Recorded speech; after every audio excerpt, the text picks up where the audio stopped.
राम राम साहब, कितना अच्छा लग रहा है।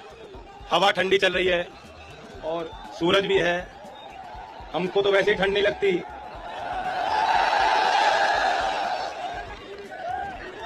आपके आशीर्वाद से उत्तर प्रदेश को नई दिशा देने वाले भावी मुख्यमंत्री कह दूं ना, माननीय अखिलेश जी, और आपके प्रत्याशी संजय लाठर जी। योगेश ने तो कोई कसर छोड़ी नहीं, और इसने एक बात नहीं बताई, जब इसको मुजफ्फरनगर बुलाया तो इसे अच्छा मुजफ्फरनगर का गुड़ भी हमने खिलाया था, और आगे भी खिलाएंगे। और ये दिन रात एक करके मेहनत कर रहे हैं, और वैसे समझाने की कोई बात नहीं, क्योंकि आपने मेरे हर फैसले को निभाया है और हमेशा हर मोड़ पर आपने मजबूती दी। चौधरी अजीत सिंह जी को दिया करते थे आप, और चौधरी चरण सिंह जी के समय से, क्योंकि वो किसानों की बात थी, आपने इस क्षेत्र ने हमेशा ताकत दी और आशीर्वाद किया। लेकिन मैं आपको ये कहने आया हूं कि अगर कोई छोटे मतभेद आपस के हों, अब वक्त उनको भुलाने का है। कुर्बानी देनी पड़ती है, जीवन में फैसले लेने पड़ते हैं। और जब आपने मुझे अपने पार्टी का अध्यक्ष बनवाया चौधरी अजीत सिंह जी के जाने के बाद, जब पगड़ी मुझे बांधी है, और आप जानते हैं कि जो परिवार का मुखिया होता है उन्हें फिक्र होती है। मैं पहले आजाद था, मैं गलतियां भी कर सकता था, और चौधरी अजीत सिंह जी और आपका आशीर्वाद मेरे साथ था। लेकिन आज मुझे फैसले लेने हैं, और वो फैसले लें कि जो लंबे समय आगे चलते हुए इस पथ पर जिसका लाभ कमेरा वर्ग को, किसान को मिले, चौधरी चरण सिंह के अनुयायी को मिल पाए।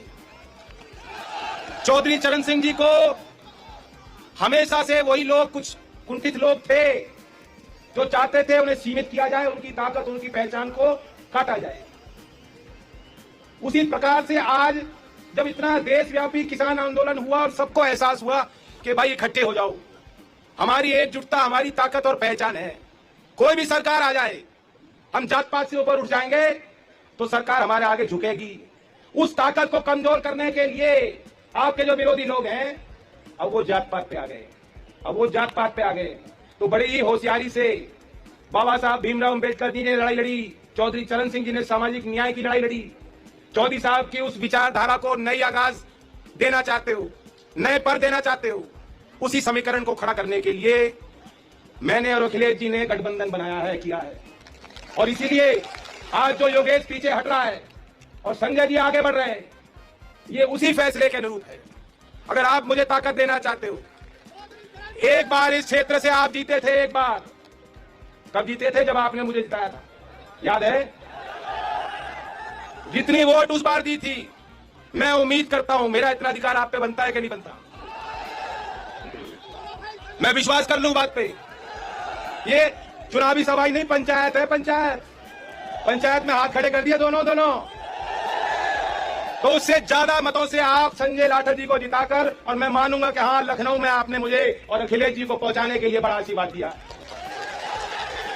और मैं विश्वास दिलाता हूं, आज जितनी आपकी समस्याएं हैं, ईमानदारी से उनका समाधान ढूंढने के लिए हम मिलकर फैसले लेंगे।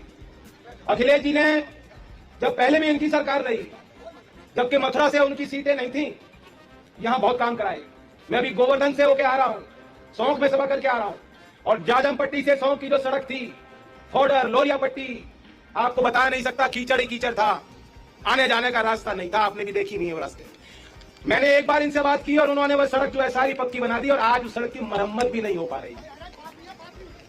क्या क्या दिया आपको इस सरकार ने? आपके हाथ में तोड़ दी, एक हाथ में लठ पकड़ाया, कहा कि खेत में तार लगाओ, पहरेदारी करो, रात रात जागते रहो। और समय समय पे बाबा जी अपने दूध भी भेजते हैं कि जाओ इनकी फसल नष्ट करके आओ,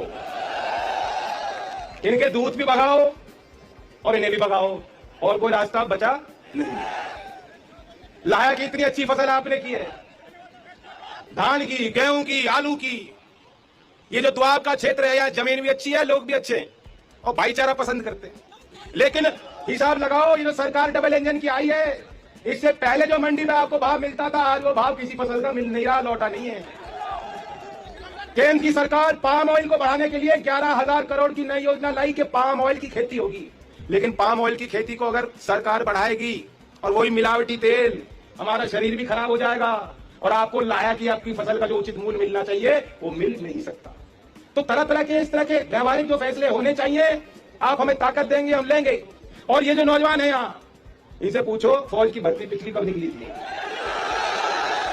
कौन सी भर्ती जो है बुलाई गई और पूरी कर दी हो योगी बाबा ने। समय पे भर्ती कराएंगे। जो ये कोविड के कारण आपके साल मारे जा रहे हैं, आपकी जो संभावना वो खत्म हो रहे हैं, कमजोर हो रही है संभावनाएं, दोबारा सही राह पे नौजवानों को लाने के लिए जब अखिलेश जी को आप ताकत देंगे तो मिलकर लखनऊ से हम ऐसे फैसले लेंगे कि हम इस क्षेत्र को और आपके परिवार को और नौजवानों को खुशहाली के रास्ते पे ले जाएं। और यह असंभव चीज नहीं है, बात इच्छा शक्ति की है, बात सोच की है, विजन की है। अब बाबा जी के तो समझ में आती नहीं बात, आप उनके बयान देखो। आज वो सड़कों पे, व्यापार पे, उद्योग पे, किसानी पे, सुशासन पे, रामराज पे कुछ बोल नहीं रहे। शुरुआत करते हैं जिन्ना से, फिर औरंगजेब को 2-4 गाली बकें और फिर पाकिस्तान को मारना है। और यहां तक कि आप पश्चिम में आके कह रहे हैं कि पश्चिम में ज्यादा गर्मी है। तो गर्मी कितनी है बता दो, कितनी गर्मी है बताओ। बाबा जी नौजवानों की गर्मी कैसे निकालोगे आप, ये किसानों की गर्मी कहां निकालोगे। इतना हैंड पंप का बटन दबाओ कि ठंडा जल का एक गिलास भर के पी जाए, खुद ठंडे होकर गोरखपुर में पड़ जाए। दिल खोल के वोट देना, झटके देना, दिल खोल के दोगे कि नहीं दोगे। धन्यवाद। जय हिंद।